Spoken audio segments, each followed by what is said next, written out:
तो आज की इस वीडियो में आप ये जानने वाले हैं कि वट सावित्री व्रत की संपूर्ण पूजा विधि, जैसे कि वट वृक्ष की पूजा हमें किस प्रकार से करनी चाहिए, कौन सी चीज़ें कौन सी वस्तुएं किस प्रकार से अर्पित करनी चाहिए और वट वृक्ष की पूजा में किन बातों का विशेष रूप से ध्यान रखना चाहिए और पति की लंबी आयु के लिए, उनके अच्छे स्वास्थ्य के लिए और जीवन में सफलता की प्राप्ति के लिए कौन सी वस्तुएं विशेष रूप से आज हमें जरूर अर्पित करनी चाहिए।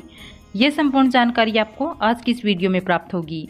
तो सबसे पहले वट सावित्री व्रत की पूजा विधि के बारे में जान लेते हैं। हमें वट वृक्ष की पूजा कैसे करनी चाहिए। वट सावित्री व्रत के दिन प्रातःकाल जल्दी उठकर स्नान आदि से निवृत्त होकर साफ स्वस्थ वस्त्र धारण कर लीजिए। इस दिन नए वस्त्र धारण किए जाते हैं। अगर आपके पास नए कपड़े नहीं हैं तो आप पहले पहने हुए कपड़े भी पहन सकते हैं, लेकिन इस बात का ध्यान रखें कि वो कपड़े आपने पीरियड्स के समय ना पहने हो, शुद्ध कपड़े होने चाहिए। आज व्रत में आपको अपनी शादी की चुनरी को अवश्य ओढ़ना चाहिए। अगर आज वट सावित्री व्रत के दिन परिक्रमा करते समय, पूजा करते समय उस लाल चुनरी को ओढ़कर परिक्रमा की जाती है तो माना जाता है कि अखंड सौभाग्य की प्राप्ति होती है। और शास्त्रों के अनुसार आज के दिन 16 श्रृंगार करके अखंड सौभाग्य के लिए कामना की जाती है। तो 16 श्रृंगार कर लीजिए। मतलब एक सुहागिन महिला के जो 16 श्रृंगार होते हैं, सभी वो श्रृंगार करके वट वृक्ष की पूजा करनी चाहिए। पैरों में महावा जरूर लगाना चाहिए, हाथों में मेहंदी लगानी चाहिए। आज के दिन पीला सिंदूर लगाया जाता है। बहुत से लोग नाक से लेकर पूरी मांग भरते हैं, मतलब लंबी मांग भरी जाती है और इस प्रकार से सौभाग्यवती महिलाएं वट वृक्ष की पूजा करती है। तो अगर आपके घर के आसपास कहीं भी वट वृक्ष है तो आप वहां जाकर पूजा कर सकते हैं, और अगर वट वृक्ष उपलब्ध ना हो घर के आसपास तो आप ऐसे में घर पर ही पूजा कर सकते हैं। घर में आप वट वृक्ष की टहनी मंगा कर रख लीजिए। एक दिन पहले ही आप टहनी मंगा लीजिए, मतलब आज के दिन टहनी नहीं तोड़नी चाहिए। तो आप एक दिन पहले ही टहनी मंगा लीजिए और अपने घर के गमले में लगाकर आप उसकी पूजा कर सकते हैं। या फिर आप चाहे तो वट वृक्ष का एक छोटा सा पौधा मंगाकर आप अपने घर के गमले में लगाकर उसकी भी विधि विधान से पूजा कर सकते हैं। अब जानते हैं वट वृक्ष की पूजा कैसे करनी चाहिए, पूजा विधि क्या है। सबसे पहले वट वृक्ष के पास जाकर वट वृक्ष को प्रणाम करना चाहिए, क्योंकि वट वृक्ष में ब्रह्मा, विष्णु, महेश इन तीनों देवताओं का वास माना गया है। तो इन सभी देवताओं का मन में ध्यान करते हुए वट वृक्ष को प्रणाम कीजिए। सावित्री और सत्यवान का मन में ध्यान करते हुए उन्हें प्रणाम कीजिए। यम देवता को भी प्रणाम कीजिए और इसके बाद आपकी पूजा प्रारंभ हो जाती है। तो सबसे पहले आपको जल अर्पित करना चाहिए। उसके बाद वट वृक्ष की जड़ में एपन अर्पित करें। एपन चावल को पीसकर इसमें हल्दी मिलाकर एक घोल तैयार किया जाता है, जिसे एपन बोला जाता है। आज की पूजा के लिए ये जरूरी सामग्री होती है, तो आप इसे जरूर तैयार कर लें। तो वट वृक्ष की जड़ में सबसे पहले जल अर्पित करें। उसके बाद अपने हाथों में एपन लगाकर और 5 जगह पर वट वृक्ष की जड़ में अर्पित कीजिए। और इसके बाद जहां आपने एपन लगाया है वहां आपको सिंदूर लगाना है और वट वृक्ष की जड़ में लाल या पीला वस्त्र अर्पित करना है। तो छोटा सा लाल या पीला वस्त्र आप अपने घर से लेकर जाएं और आपके पास जो एपन है उसे वट वृक्ष की जड़ में लगाकर उसके ऊपर ये वस्त्र लगा दीजिए। और वस्त्र अर्पित करने के बाद आप एक दीपक प्रज्वलित कर दीजिए। दीपक आप मिट्टी का भी ले सकते हैं या आटे का बनाकर भी दीपक लेकर जा सकते हैं। दीपक आप शुद्ध घी का भी प्रज्वलित कर सकते हैं, आप चाहें तो तिल तेल का भी प्रज्वलित कर सकते हैं। वट वृक्ष की जड़ में आपको एक दीपक प्रज्वलित करना है। उसके बाद आप धूप दीप प्रज्वलित कीजिए, पुष्प प्रज्वलित कीजिए, फल या मिठाई जो भी आपके पास उपलब्ध हो उसका भोग अर्पित कीजिए। बहुत से लोग इस दिन गुलगुले बनाते हैं। आटे, चीनी या गुड़ से मिलाकर गुलगुले बनाए जाते हैं। भोग स्वरूप में इसे वट वृक्ष की जड़ में अर्पित किया जाता है। आपके यहाँ जो भी परंपरा है उसके अनुसार आप भोग बनाकर वट वृक्ष की जड़ में अर्पित कर सकते हैं। इसके अलावा जो भी ऋतु फल होते हैं आप उनका भोग भी अर्पित कर सकते हैं। काले चने भोग स्वरूप में वट वृक्ष में अर्पित करना चाहिए। वट वृक्ष की जड़ में ही सत्यवान और सावित्री की फोटो रखकर भी पूजा की जाती है। बहुत से लोग जो एपन लेकर जाते हैं वो उसी एपन से वट वृक्ष की जड़ में सत्यवान और सावित्री की प्रतिमा बनाते हैं, फिर उसी की विधि विधान से पूजा करते हैं। अगर आपके पास फोटो या चित्र है तो वट वृक्ष की जड़ में रखकर पूजा करें, नहीं तो स्वयं से आप चित्र बनाकर उसकी विधि विधान से पूजा करें।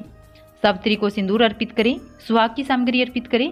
वट वृक्ष के पास ही सारी चीज़ें अर्पित की जाती है, जैसे कि फल, मिठाई, सुहाग की सामग्री, ये सभी चीज़ें वट वृक्ष के पास ही अर्पित की जाती है। सुहाग की सामग्री आप अपने लिए अलग से भी चढ़ा सकते हैं। उसके बाद आप दान करने के लिए चढ़ाना चाहते हैं तो दान करने के लिए भी अलग से चढ़ा सकते हैं। दान करने के लिए कैसे दान करना चाहिए।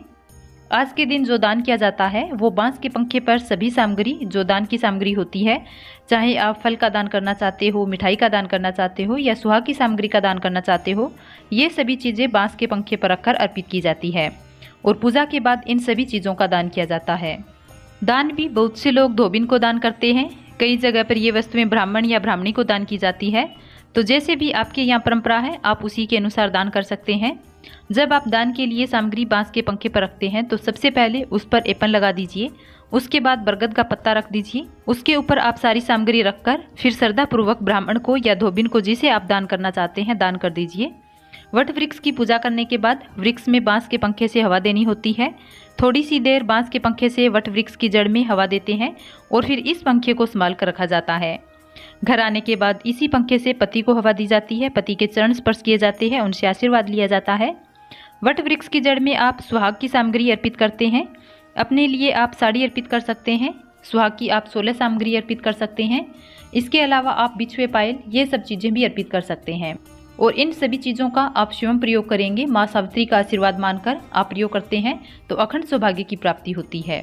इसके साथ ही अपने पति की लंबी आयु के लिए, उनके स्वास्थ्य के लिए, जीवन में सफलता की प्राप्ति के लिए, इसके लिए आप अपने पति के निमित्त कोई ना कोई वस्त्र अवश्य अर्पित कीजिए जिसे वो बाद में धारण करेंगे। पूजा करने के बाद विधि विधान से वट वृक्ष की पूजा करने के बाद वट वृक्ष की कपूर से आरती कर लीजिए और इसके बाद हमें परिक्रमा करनी होती है।